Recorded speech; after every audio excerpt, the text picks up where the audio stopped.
स्वागत है आपके अपने YouTube चैनल एस्ट्रो वैदिक में। आज हम आप लोगों के सामने चर्चा करेंगे मेष लग्न की कुंडली के ऊपर। मेष लग्न की कुंडली पर किन रत्नों को धारण किया जाएगा, इस वीडियो पर अंत तक जरूर बने रहना। और आज हम आप लोगों को इस वीडियो के माध्यम से मेष लग्न की कुंडली में कारक, मार्केश और बाधक ग्रहों के बारे में भी जानकारी देंगे। तो कारक, मार्केश और बाधक का आपके जीवन में क्या काम होता है, इस पर भी चर्चा होगी। और आपको मेष लग्न वालों को किन रत्नों को धारण करना है और किन परिस्थितियों में धारण करना है, कब धारण करना है, इस पर भी हम आप लोगों के साथ चर्चा करेंगे। वीडियो पर अंत तक बने रहना और वीडियो को एक लाइक जरूर कर देना। और यदि आप हमारे चैनल पर पहली बार आ रहे हैं तो चैनल को सब्सक्राइब करके आप अपना एक आशीर्वाद जरूर हमें दीजिए। तो अब हम आगे चल रहे हैं कुंडली की तरफ। मेष लग्न की कुंडली को काल पुरुष कुंडली कहा जाता है। मेष लग्न की कुंडली का मालिक जो होते हैं ये मंगल देव होते हैं, क्योंकि कुंडली का जो पहला भाग होता है ये लग्न होता है। तो आपका लग्नेश हो गए मंगल। दूसरा भाव धन भाव होता है, इसके स्वामी बनते हैं शुक्रदेव महाराज। तीसरा भाव पराक्रम का है, इसके स्वामी बुध आ गए। चौथा भाव भूमि भवन वाहन कुटुंब का हुआ, इसके स्वामी चंद्रदेव हुए। पंचम भाव आपका कारकत्व का हुआ, पढ़ाई लिखाई, तो इसके स्वामी हो रहे हैं सूर्य नारायण। छठा भाव रोग ऋण शत्रु का हुआ, बुध हुए। सप्तम भाव आपका व्यापार का हुआ, पार्टनर का हुआ, शादी विवाह का हुआ, इसके स्वामी हो गए शुक्र महाराज।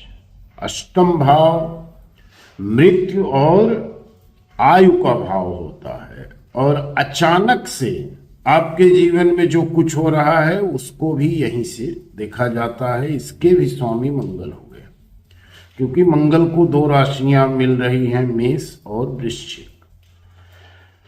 तो इसी क्रम में आपका नवा भाव भाग्य भाव होता है, और पिता के भी बारे में जानकारी निकाली जाती है। इसके स्वामी गुरु हुए। दसवां आपका कर्म क्षेत्र है, इसके स्वामी शनिदेव हुए। ग्यारहवां भी आपका कर्म, एक आपकी मनोकामना यानी कि इच्छाओं का भाव हुआ, इसे लाभ भाव कहते हैं, इसके स्वामी शनि देव हुए।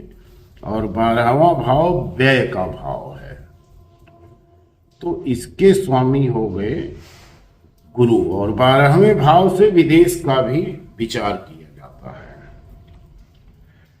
तो कुंडली में लग्नेश चाहे जहां पर स्थान लें, लाभ ही करने वाले हैं।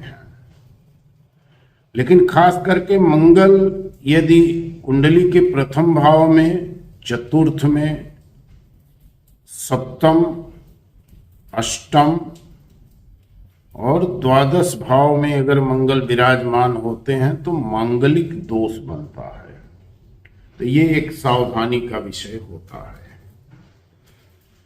लेकिन इस कुंडली के जातक को अब अगर रत्न पहनाया जाए तो सबसे पहला रत्न उनका बनता है मूंगा, क्योंकि लग्नेश का रत्न पहनाया जाता है।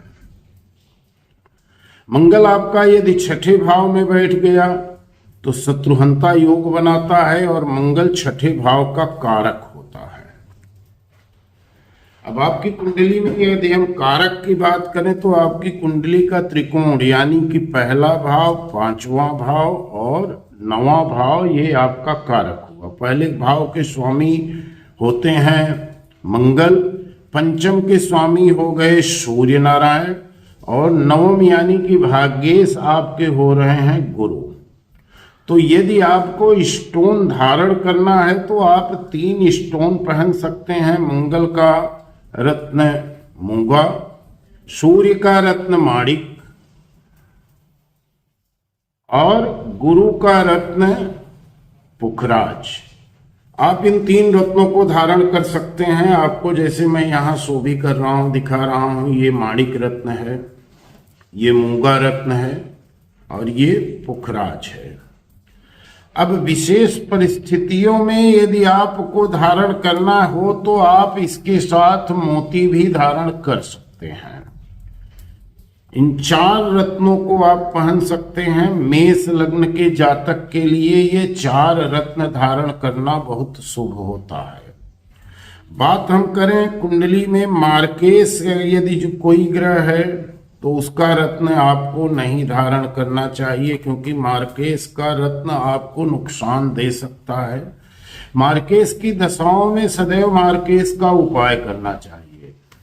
तो आपकी कुंडली में जैसे मारक अगर हम देखें तो शुक्र होता है।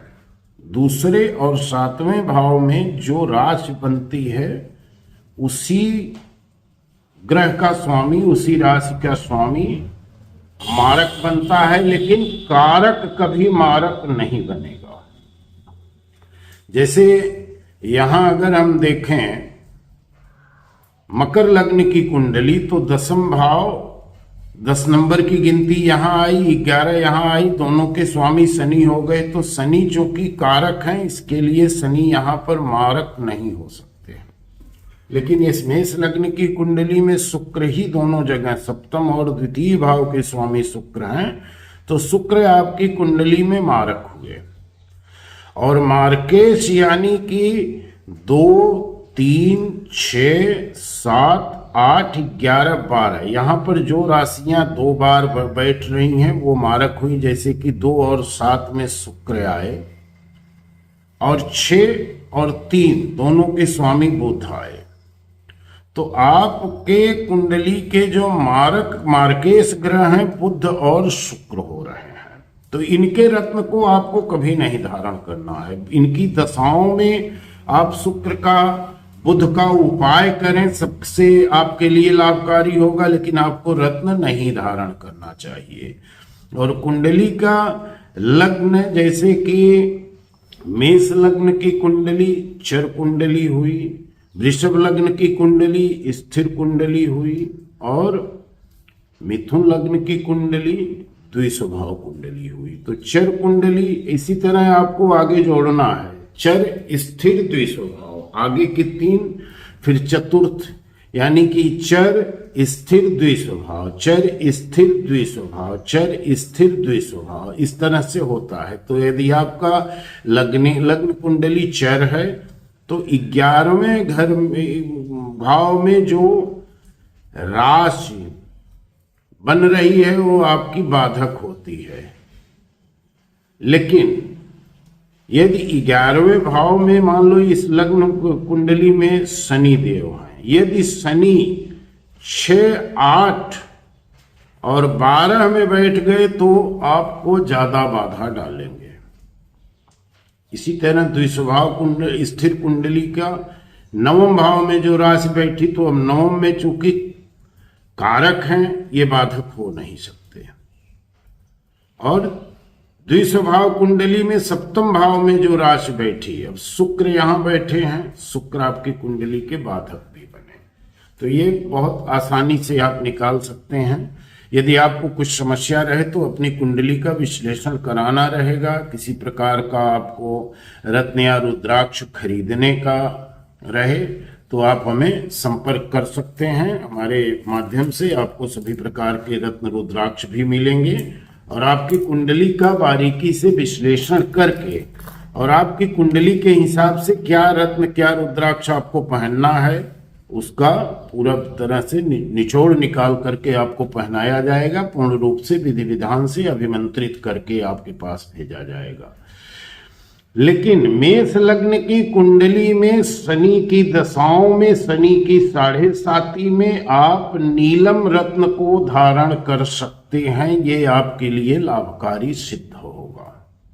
क्योंकि शनि आपके दशम और एकादश भाव के स्वामी हैं। तो आप शनि की दशाओं में, शनि की महादशा अंतरदशा के काल में, शनि की 7.5 ढैया के समय में आप नीलम धारण कर सकते हैं। हाँ, सावधानी ये रहे कि यदि आप माणिक, मूंगा और पुखराज इन सब रत्नों को धारण किए हैं तो आपको नीलम सदैव बाएं हाथ में धारण करना रहेगा, दाहिने हाथ में आपको नीलम नहीं पहनना है।